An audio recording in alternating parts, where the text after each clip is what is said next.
resumes next week, Thursday, you can comment and say how long you think we should take to start. Just looking at it, I would want members to familiarize themselves. I think it is unreasonable to expect it to come and take up this big document.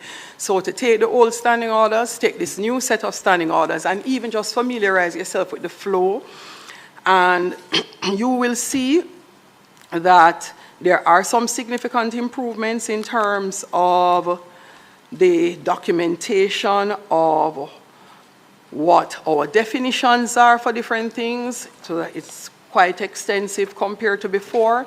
And you're going to find that in terms of the subsections, things are literally merging in a way that is a little different than it would have been before. So for example, if we're doing membership and conduct, every single thing that relates to membership and conduct is in one area. Before, we would have been going to a piece of a section on peace and going into another area of the standing order, you'd pick up peace, and it would have been a lot harder to follow and to process. Like even for questions, this is one of the important areas for us. It's on the second page, number 8. Nature of questions, notice of questions, supplementary questions, withdrawal of questions. So every single thing to do with questions is now in one section, which would not have been the case with our previous standing orders. All right, so motions, whether it's debates, procedure as it relates to the laying of bills, all encompassed in one segment as it relates to that section. All right. So I am going to open to members to ask. Oh, let me wrap up by saying, one, once we finish our discourse, I would want members to give an idea how long we should each take to review and go over this before we come back and sit together. I would encourage persons to make their notations on their various booklets so that when we come back and we're going through page by page, we're able to pick up what different persons have gleaned in their reviews. And after that, the next segment, or if members choose for that to be the very next meeting, we have the CPA representative, Sean, what's Sean's last name? Kinsey. He was the person who did the training session with us. So for those who came to the post-election seminar, they would have met Sean. He is going to be available. He will join the meeting so that whatever questions we ask, if we have queries, we have a support person to assist. It has saved us a significant amount of money because we have not had to pay a consultant to help with this process, and it has saved us a significant amount of time. However, the intention is not that we take this en bloc, because at the end of the day, it is our standing orders. And it is ultimately for us to make a recommendation to the entire House as to what is our report and what, if any, our views are in respect of adopting it.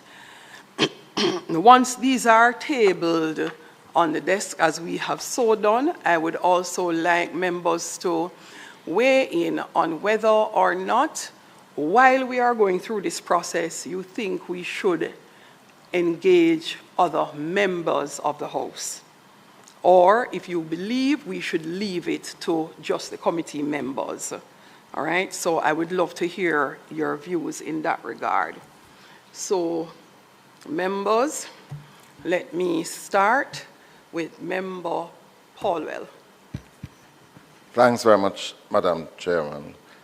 I welcome that we are now back in session, and I recall the last time we met. Well, first of all, let me correct what you said earlier, that we really haven't done a good review of the standing orders, because in 2014 we did do some changes to bring in the constituency debate, and in fact allowing the speaker to participate in that debate. We did changes in relation to the sectoral debate and so on. But yes, you're correct. This is really an attempt to do a comprehensive review And when we had started the committee's work, we were looking at a number of existing works. For example, we were aware that the Senate is in that process as well, doing their standing orders review. And we had, I think, requested an update from them as to where they were. I don't think we were... When was... Oh, that's last meeting. Yes, that was the last meeting. They supplied us with a copy right. of their standing orders as they had reviewed it. So, yes, you are saying exactly what I'm alluding to, because in reviewing the standing orders, even the issue of adding the oversight committee for IC would right. be an indication that we have actually had some updates. But yes, my right. view looking at the standing order over the years is that right. we have not actually had a significant overall, upgrade. Yes. And it's not going to significantly overall in that standing orders really aren't supposed to be changed willy-nilly. Yeah. And you're not going to find far-reaching, massive changes in what all our expertise and previous members over the many years coming through the House of Representatives would have come up with. Yes. But yes, this structure and flow does help. So my question is in relation to what we have here. Is this a draft from the CPA, or it would be good to know where these provisions are coming from? No, so these are from our own standing orders over the last 8 months. The CPA, along with the clerk, the legal counsel for the parliament. I have gone to 2 of the meetings so far on Zoom, and it really is to just listen to the presentation. I remember I had some queries elements of bills and 1 or 2 other queries as I went through and listened to the preliminary. Right. So this body of work is from... So over the 8 months, yeah. Guided by the CPA, and what they have done is to look at best practice across the Commonwealth, along with our constitution, our own standing orders, and to help to reorder the flow, the ease of understanding, and areas where persons would have identified issues raised by us in the House, but not updated in the standing orders, would have also been brought to the fore. Let me see if I can think of one of the examples that we have had. So when we are doing some debates, we would probably say, let's move a motion that we are going to allow, say, constituency debates, instead of being 15 minutes to be 30 minutes. And we would move a motion at the beginning of the period, which ends. So the next year, when we come back, if we're going to do that, we have to move a motion again, because we really haven't adjusted the standing order. So issues that were identified as coming up by us consistently would have been added as a suggestion for us to take a look at. And so basically, that is how it would have been drafted. So I have to thank the clerk, the legal counsel for the parliament, and those who would have had extensive knowledge of the standing orders, like the assistant or deputy, not deputy clerk, assistant, as the deputy clerk would have been fairly new at the time. And the idea behind it in getting that preliminary draft is to make sure that we have a very non-partisan approach to what is the Commonwealth benchmark or best practice standard. If you remember, they had done a benchmarking exercise on our parliament and would have come up with some suggestions, and it was circulated. And that was the idea, really grounding, getting us to this place. And one of the very important things for us is, when you read the standing order, everybody should hopefully understand the same thing. We would read the standing order sometimes, and it's not supposed to be high science in terms of the wording and the verbiage. So the effort was made to simplify the language so that even the common man on the street, if they take up our standing orders, would understand what it is that each of the items in our standing order is saying. So that was the idea behind it. And just finally, before Member Brownberg comes in. No, well, it is based on whose mic came on first, second, and third. So go continue, Member Paul. Right. Just a quick question. Is the approach to go one whole hog and do the entire overall, or can it be done in piecemeal, starting with what we regard as the most important? That's one question. And secondly. No, I want to answer before you okay. secondly. Write down secondly, please. I'm going to tell you why. Remember when we took up this exercise last sitting with the Standing Orders Committee, we were going to look at the standing order one line item at a time, going down 1 point at a time. And we realized that that would have taken us forever. The way these are drafted, it would have to be a composite document because it is not like our old standing order slightly adjusted. Literally, it's a full revamp. And the ordering is revamped, everything is revamped. So that's why the thought process from the chair here was to say, look, let us take this entire book, take our existing standing orders, and each of us make our notations as we go through. When we come, look at the table of content at the front, members. When we come to go through, based on how this table of content is done, literally it means, even if we wanted, as Member Paul is asking, to take segments, it would mean that we'd have to say, all right, our concern is about bills, or our concern is conduct. It would be a little different than the way it would have been before. So we literally will have to look at this entire body of work, make whatever additional adjustments we would want to make. Like, for example, I will say, remember Oversight Committee had an adjustment for review of the reports coming out of, say, the Integrity Commission. Based on the discussions I've heard at the Joint Select, even the Integrity Commission said, look, we do not have anyone that we send our reports to. That, in their estimation, was a flaw. In here, we have included it to say they would be required, if the membership are of that view, and the members of the House are of that view, that those persons would submit their reports to the Oversight Committee for review. In the same way that members and other civil servants required submit their reports to the Integrity Commission. Member Warmington would sometimes ask who review those persons. And so in these standing orders would have been notations to do that adjustment. And members may look at it and say, okay, it needs to go less, it needs to go more. So you will look, when you're going through, I would say to definitely take a look on the role and function of the various committees. One would include the Integrity Oversight Committee.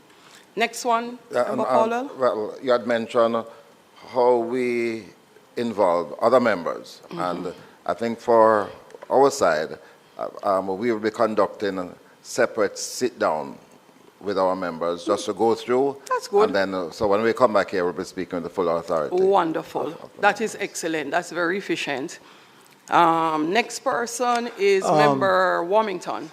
All right. There's one addition I need to have made to the standing order.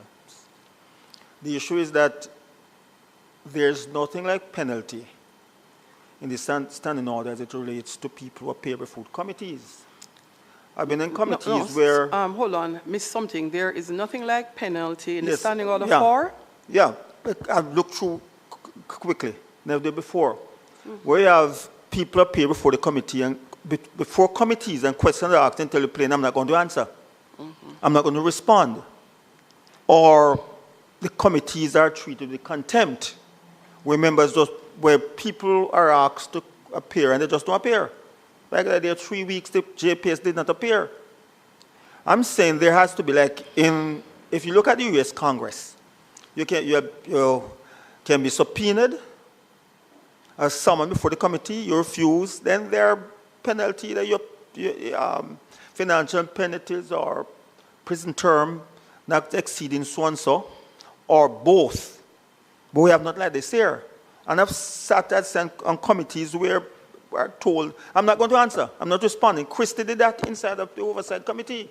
I'm not going to respond. I'm not going to answer.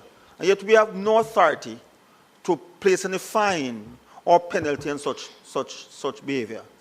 So we need to include inside of here that we're not treated with this type of disregard and contempt by members.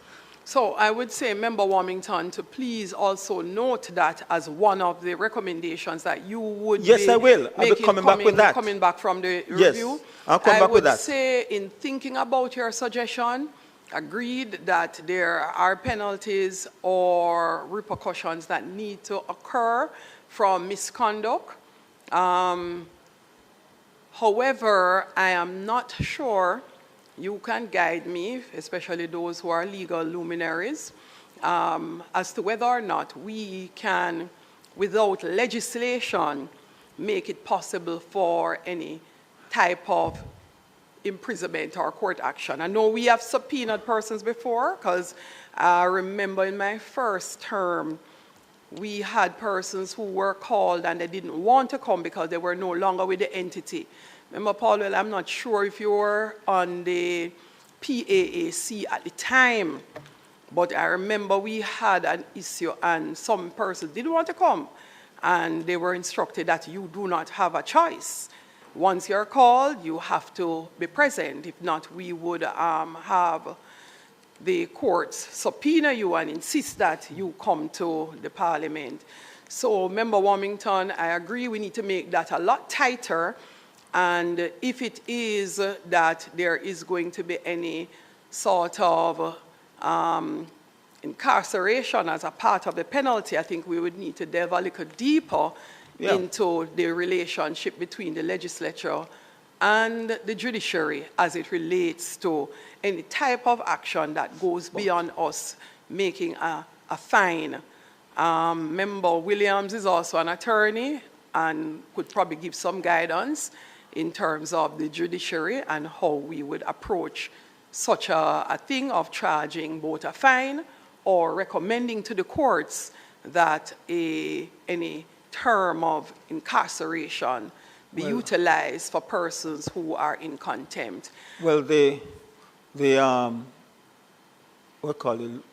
Parliament, the Council, the legal, they will deal with that between the Council here and the Chief Parliament Counsel and the Attorney General's office. They will deal with that eventually. We just put the thing that is required. They will have to work that out. Right. So the legal then the other counsel issue that I looked have. on it. Hold on a moment. Legal counsel would like to come in here. Go ahead. Thank you, Chair. Thank you, members. All right, so I do agree with the amendment and the review of the standing orders to capture and to implement penalties, whether it be by way of fines.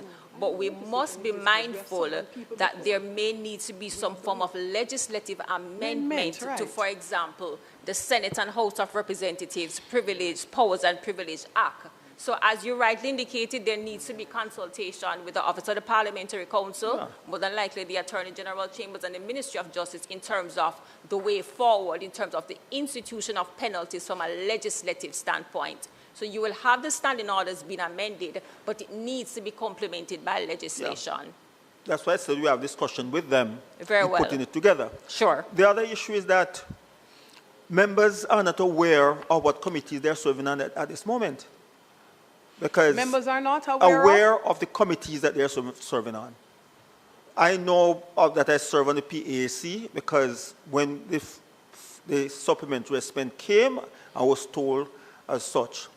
Normally, when the House Leader named the committees of Parliament, the other week on the agenda, the Parliament agenda, you see all of the committees and the members the different members serve on. We didn't have that this time because I asked for copies after, and what I got is not there. So members are not aware of the committees because I don't know what committees I'm serving on right now. So I'm going to ask that this be made available. Like you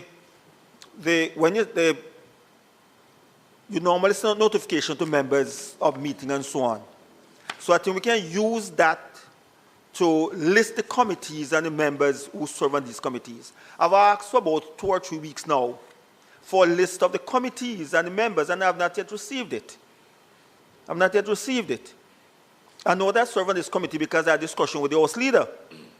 But the others, when it's announced by the member, by the House Leader, and not many of us make note of it because I'm accustomed for it to appear on the agenda the next sitting.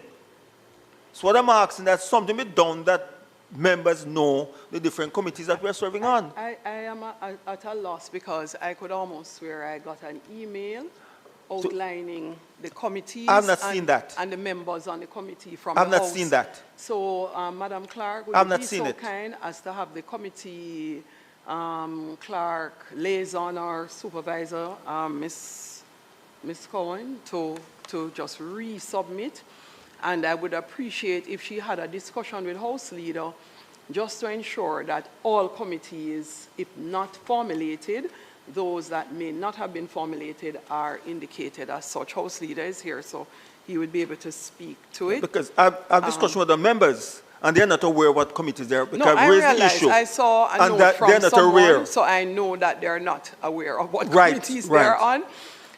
But I recall getting the email in my box. Maybe you're the fortunate one. We're No, fortunate I'm one not because so I'm not that fortunate. What I realize is that there are some communications sometimes that come to us, like I didn't get one of them for a long while, and I realized it was sent to my constituency email address.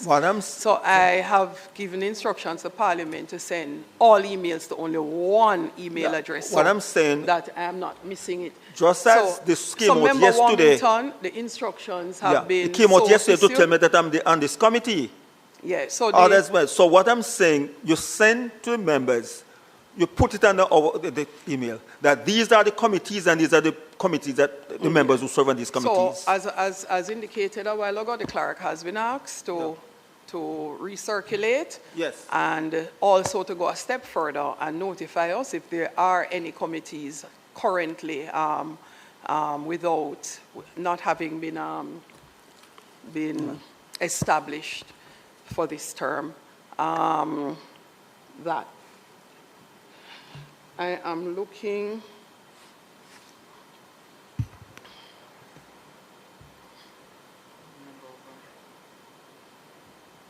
Member Brownberg. I'm looking at page 4.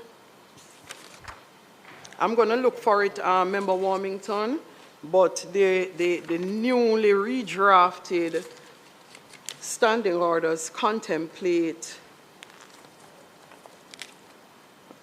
legislation and powers in it as it relates to persons who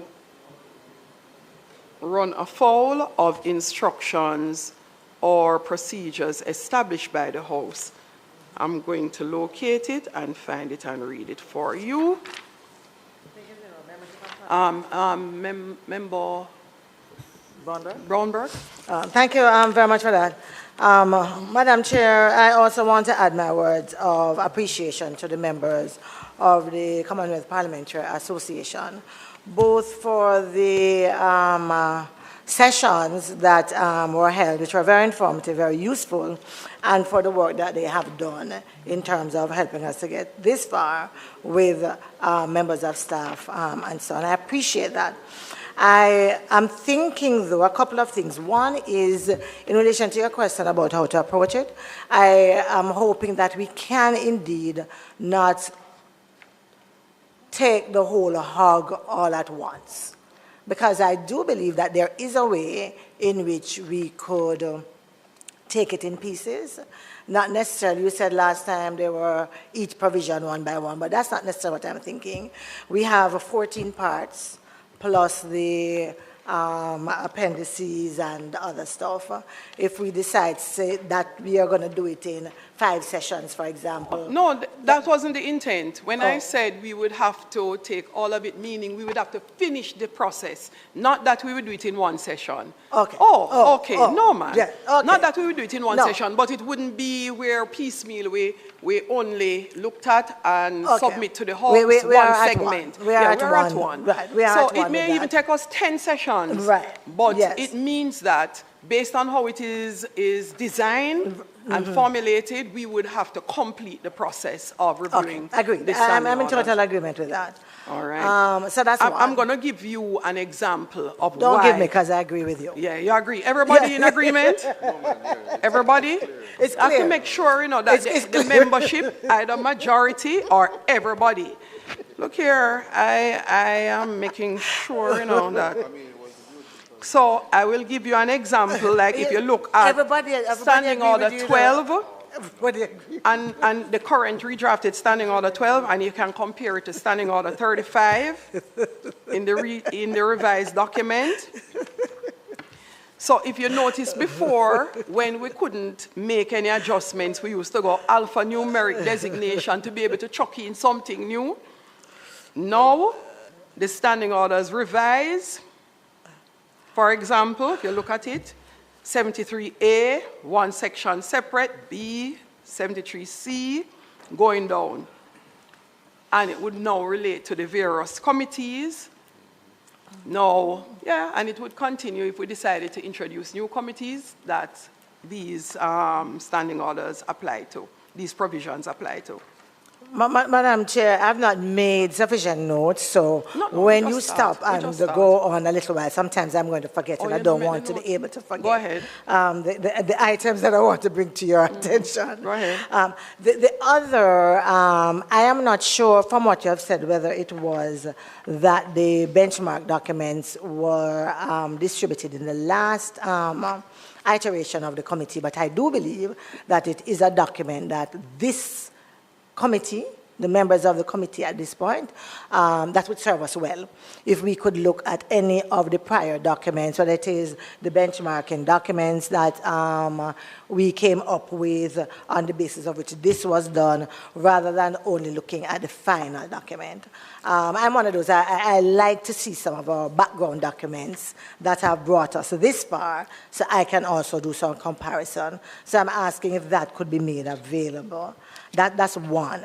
I also am thinking that I look at it and I see some very, I know that one of the things we have been struggling with, which we had a long conversation around in the sessions that we did for the post-election seminars that we had, was around the role of the speaker and the judgment of the speaker. And because in our arrangement, the speaker has such great latitude, I believe that some of the items that we have should have more specificity. And the example I would bring to your attention is, I think it is part 3, item 17, I don't know, Standing Order 17, which is around the dress, for example. Which has been a very problematic one over the years, because what we have is so archaic. So dress just simply says that members shall wear business attire in all proceedings, and then next it says the speaker may from time to time issue specific guidelines regarding acceptable attire and shall be the final arbiter of the suitability of a member's dress. I am extremely not comfortable with that. I believe it's too vague when you simply say business attire.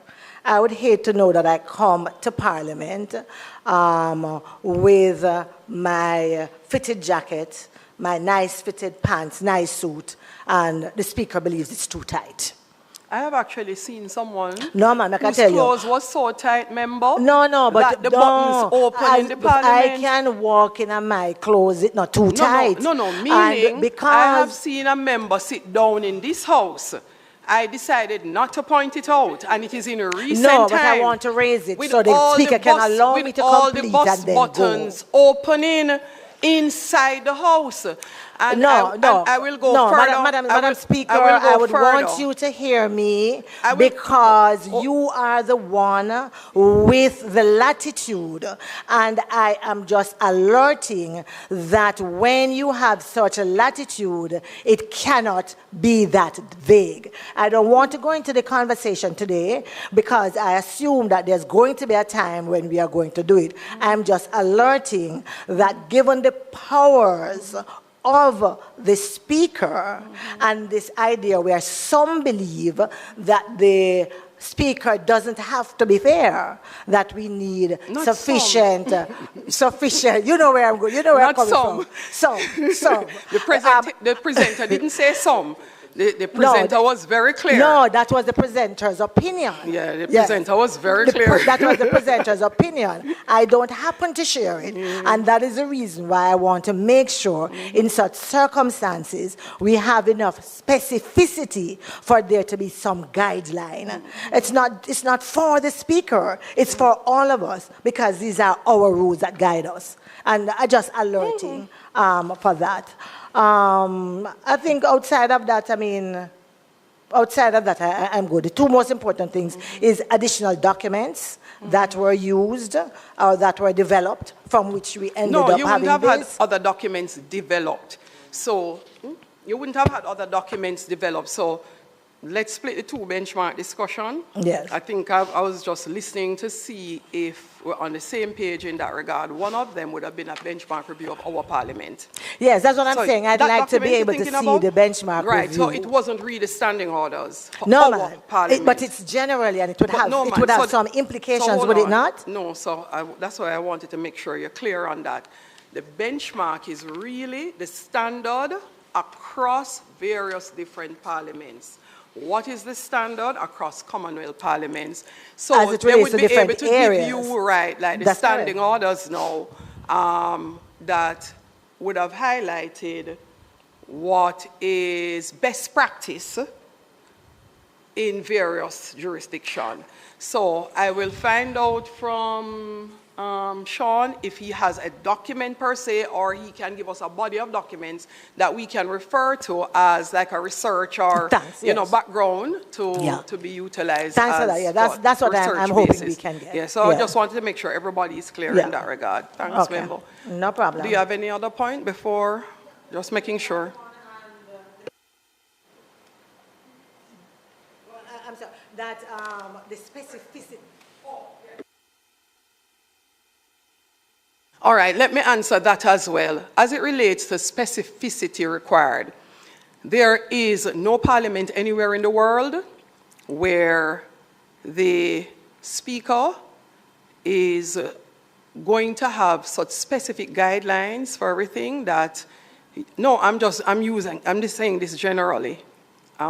Such specific guidelines for everything. So much so I'll say to you, in even going into Trinidad and Tobago when we visited, the speaker in Trinidad and Tobago uses what she called at the time speaker's notes. I think that's what it's called, huh?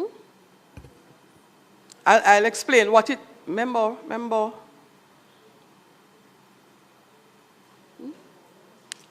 Like the reminder notes. So like some standing orders, they would send out just a reminder just to refresh persons' understanding of something or give some clarity to a standing order. There was a note to it, I think it's called speaker's notes. Huh?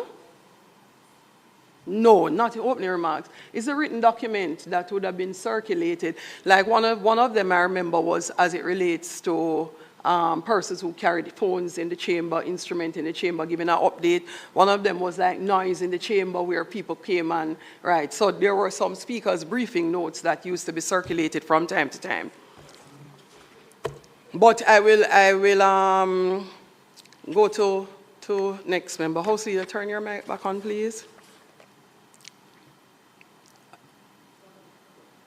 Yeah, turn off yours for, yes, thank you. And then Well, turn yours back on. have, thank you, Chair, but you have dealt with it. So I was just confirming that the listing was sent out on the 5th of December via email. However, clearly needs to be sent again and brought to the, and I will also have the House print copies that we can share with the membership so that they have a physical copy. And House Leader, the clerk has already issued instructions and the email has now been recirculated as we speak. The member who raised the issue isn't here. I will remind him of the date of the email and today's date of its recirculation. Thank you. I was looking at I think it's 46 about unqualified persons sitting or voting. That's all the way in the back. Buchanan, 46. Yes, like at the back of the book after definitions, but it says 46. I don't know if you found it. That would now become standing order 46, just in terms of Yes. Is it part 9? No, at the back, no, back. Yes, Oh, yeah, part 9. On the part 9, yes. This 46, notice of motion? No, sorry. You're looking at notices of It's not motions or? No, after you have fill-in vacancies, I mean, it's after the definition. So you have some appendix. Yeah, sorry. After, Yeah. okay. My apologies. So it starts. It's Yeah. understandable because you're looking at this document. For the first time, yes. Right, so at 46, it speaks about unqualified persons. And then I noticed that the penalty was of £10. So we're updating the standing orders, and I'm just so confused. Right, so I don't know if it was, right. No, so I'm not being pedantic, but as I see it there, yes, just... and that is part of why you're going to be sitting, and everybody should pick up something. Yes, an issue and another and another and another. And that's why I threw it out that at the end of today's committee meeting, it would be good to see if we would want to share it with members, or members who desire, just love standing orders and desire to want to be a part of the process. I would want the committee to decide, because once tabled here, literally it's tabled as a committee document, which means they can ask for a copy if they so desire.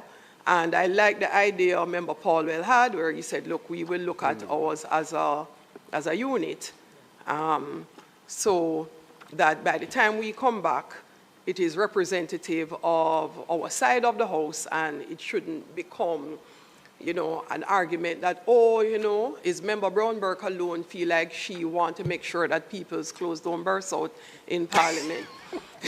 And the rest of us don't agree. I like that, but I just, Okay. Madam Chair, the flow is palatable. Oh, definitely. I Instantly, love the so flow. I love the flow. I'm supporting It makes that. a big difference to how we review the standing order. And we're going to share this with the Senate, who continues to do an ongoing review. The Senate had a meeting last week reviewing their standing order, even though they had just done an update. And before we even go far with this, just for the benefit of the flow and for them to appreciate, if they want to continue to look at their standing order, CPA stands ready to work with them. Generally, for democracy, for entire legislature, it doesn't prevent the Senate from having the benefit of these resources right now. Thank you. Yeah, that's just a general comment. Thank you.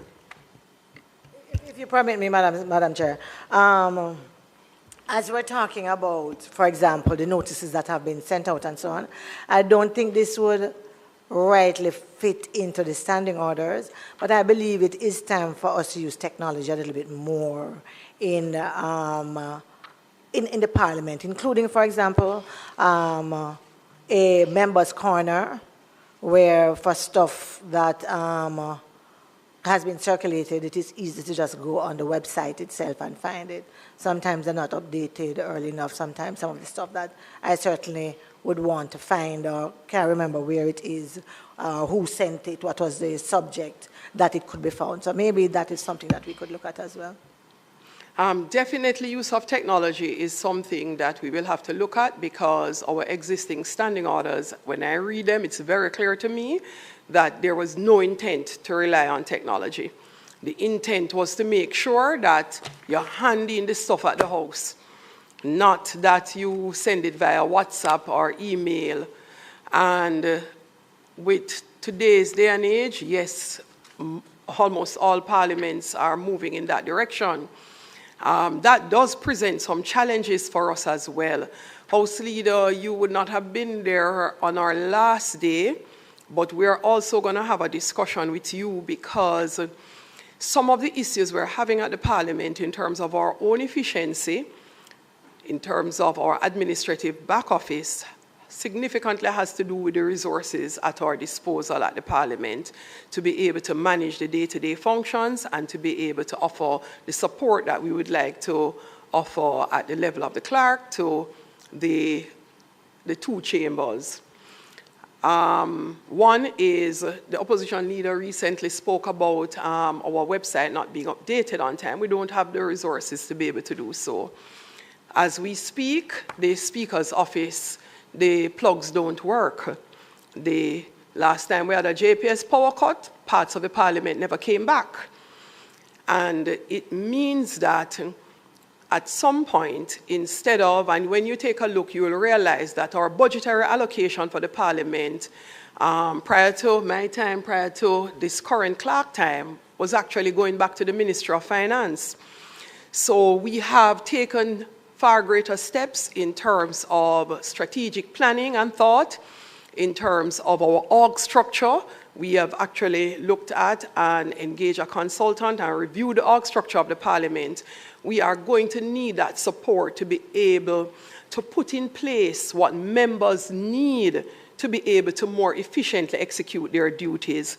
So in other parliaments, like when I visited Trinidad, they had 6 legislative council there to support members who need to do research and help to write papers. We don't have that. We just don't have the facility. We don't have the facility to keep 2 committee meetings at the same time. There are other parliaments where it is okay because it's in their standing order that they meet off-site. Our standing orders require that we meet here for the purpose of Hansard. Another thing we would want to contemplate when we're reviewing these standing orders is the use of technology for the purpose of Hansard. We don't have that. We are in trouble because even for us at the Parliament, we looked at approaching Trinidad because they have a significant amount of Hansard writers and stenotypers. We don't have it. Both our courts having a problem now and our Parliament is having a problem. And so we have to look at whether or not we're going to embrace technology to do the recording and testing while we are shifting from having to have a steno that sits down and manually document every single committee meeting and every House meeting. And whether or not we would have the resources available to say, okay, we draw a line in the sand now and we will use technology along with our manual mechanisms for the next year, do the comparison, and then we slowly move into adopting technology in a more fulsome way. So when we go through these tentatively, we may want to make some notations as well in terms of use of technology, and it allows us to decide if we adopt some now and we adopt some later, or it is pending the technology being reliable that we would be using in the House. Because one of the greatest concerns for the House of Parliament, at no point in time can we be lapsed in recording and documenting the proceedings of the Parliament. At no point in time. So that is very critical. The procurement. Yes, the clerk reminds me that the procurement for our new website is on the way as we speak. We literally have done a proper strategic review, has been presented to the Ministry of Finance. When we did the seminar, the CPA post-election seminar, I said that you may have a speaker who is not an attorney, but the benefit is at least you have a speaker who would have been in business and accounting, which actually helps with some of the reorganization that is required in our back office so that we can better serve the Parliament and better execute in terms of our administrative functions. And there is a gap, there is a funding gap, House Leader. We had written a document to the previous House Leader to take to Cabinet. We do not know if it ever got there. And we are going to be coming to you, House Leader, and we really need the support for the executive to give us the necessary funding, support, and not be in a position where we feel as if the Parliament is less than any other ministry, agency, or department of government. Is one of the key instruments of us being able to function as a government. And when I say government, I mean all of us, both sides of the House. Member Paul, well, and then Yes, Madam Chairman, I know we're approaching the end of the meeting. I just want to make a request to facilitate the work that I indicated we will be doing. If we could get soft copies of the proposed draft, and also, as these are the two documents that are current, the existing one and the proposal, it might be useful if our Chief Parliamentary Counsel could cross-reference. No, so we thought about that. Number one, we don't want to issue electronic copies yet because these are draft standing orders, and even the old one we have, I literally had to convert it myself so that nobody is out there ending up producing these documents that do not comply with the standards that we have issued. We thought about it, and legal counsel thought about it. So, Member Paul, I'm going to take the note down, and we're going to have some further discussions on it just to make sure that we're not being overly too cautious. But it was contemplated, and we decided, no, we would circulate them in paper format and persons write on them. It's just so expensive to do that. I know, but that is the way. I want to be very careful so we don't end up with different versions of this document or things that are edited otherwise and we are not aware. So that was why the decision was to go manual. And for the committee, I really do not want us to sit down and wait on the Parliament's administrative arm to do the comparison, because I know they're already overwhelmed, and I really am eager for us to start this process.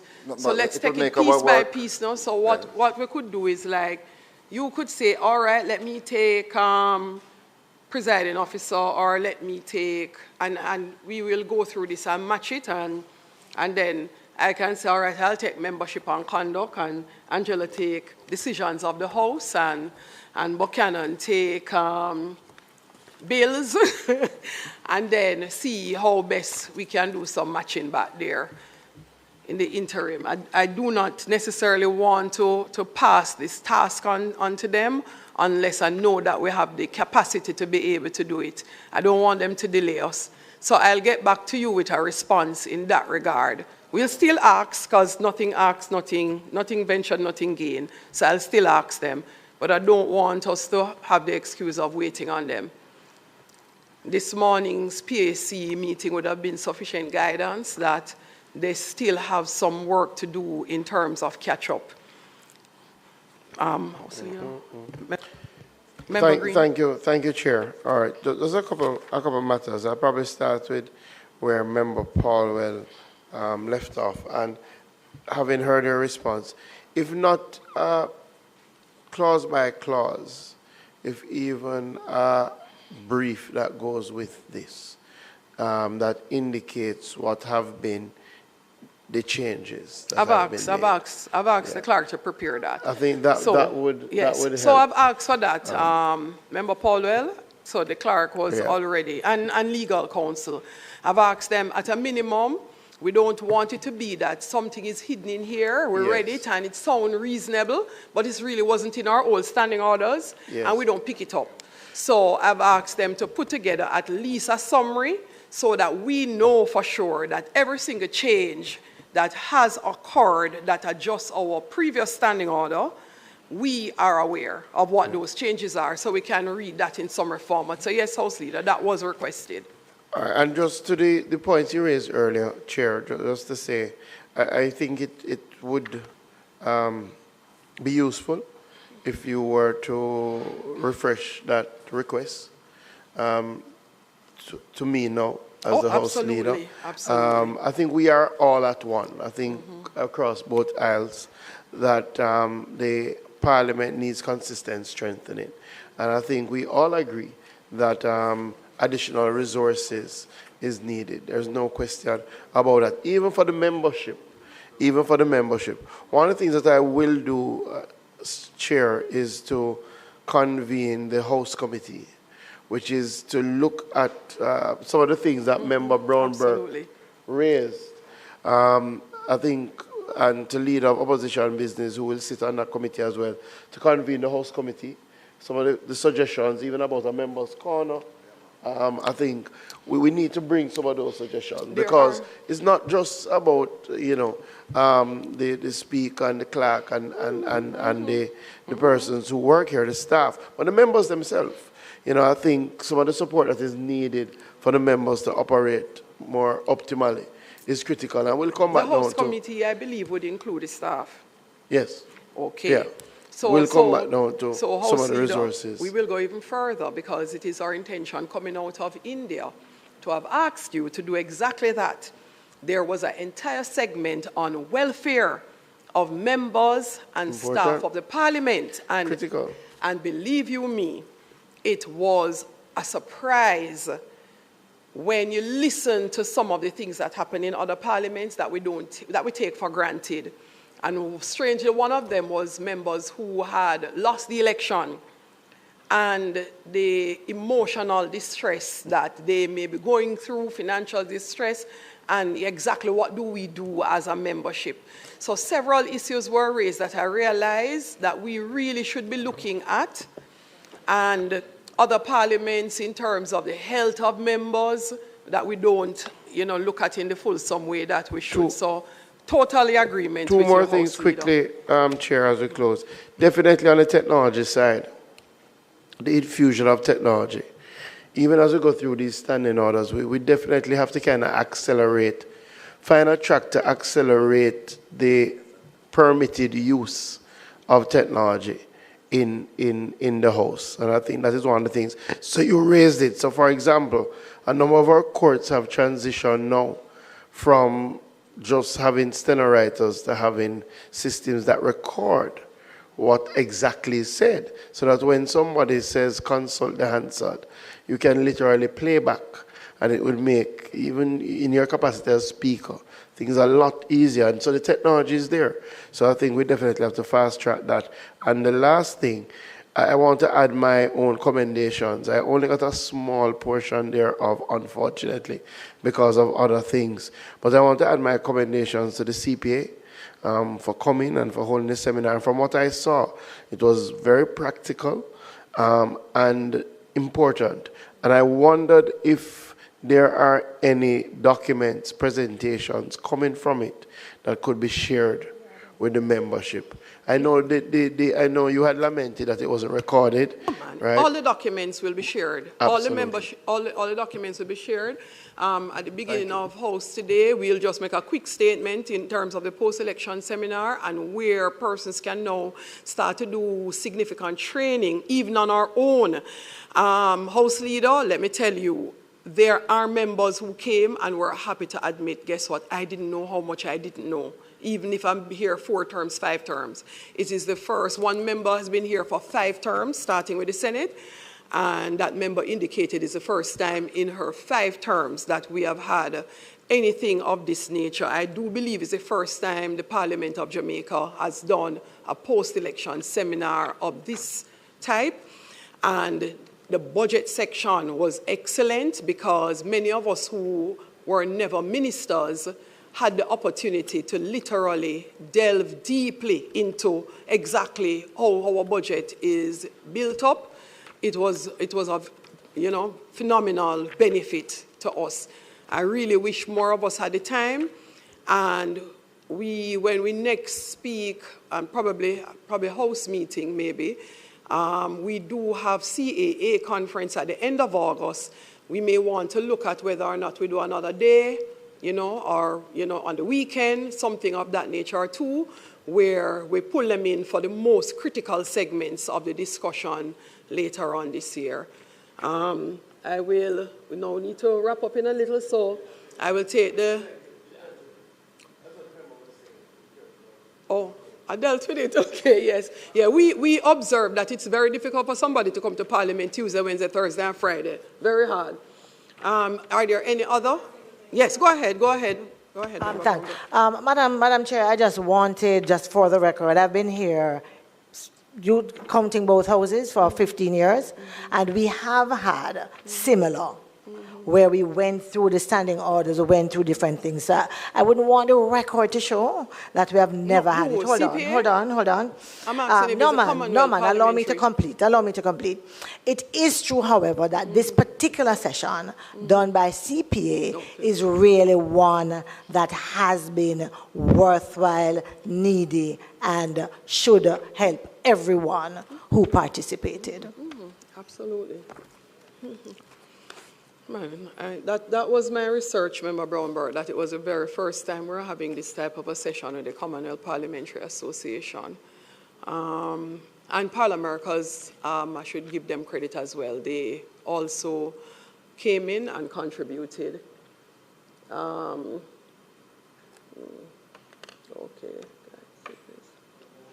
The budget debate ends March 24, so I'm suggesting to the membership that we look at our next date to meet, and we could set a date for early April. I would hope that we would be able to reconvene, and by then we should have been able to go through with our respective colleagues and come back to be able to start that process. What do you think? Should be? Yeah, that's the plan. And whatever documents we have at our disposal would be circulated, or we give direction as to where to look.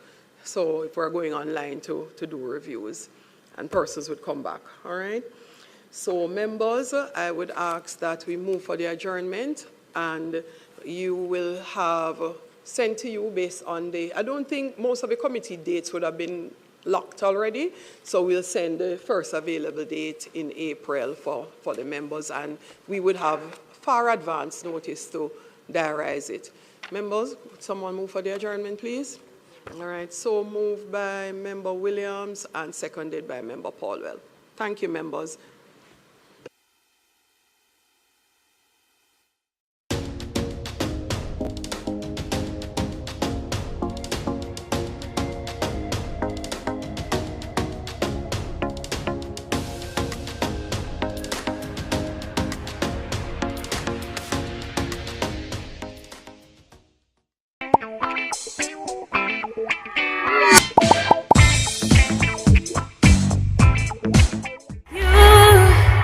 You never put up a fight, no.